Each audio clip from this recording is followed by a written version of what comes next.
অবসরপ্রাপ্ত কর্মকর্তাদের ভূতাপেক্ষ পদোন্নতি সহ অন্যান্য সুবিধাদি দেবার দাবি তুলেছে বৈষম্য বিরোধী অবসরপ্রাপ্ত ২৫ ক্যাডার সমন্বয় পরিষদ। একই সাথে আন্তঃক্যাডার বৈষম্য দূর করতে জনপ্রশাসন সংস্কার কমিশনের গুরুত্বপূর্ণ সুপারিশ বাস্তবায়নে অধ্যাদেশ জারির আহ্বান জানানো হয়েছে। দুপুরে ঢাকা রিপোর্টার্স ইউনিটিতে সংবাদ সম্মেলনে ঢাকায় ৭ কলেজকে বিশ্ববিদ্যালয় না করার আহ্বান জানান তারা।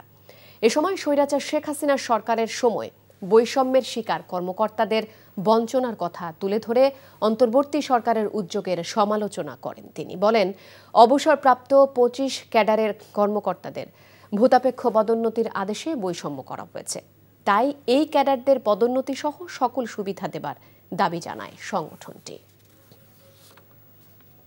বান্ডেল থাকলে প্রতি সেনমানিতে টাকা বাঁচবে। বিকাশ সেনমানি বান্ডেল কিনে জিতুন প্রতি লেনদেনে।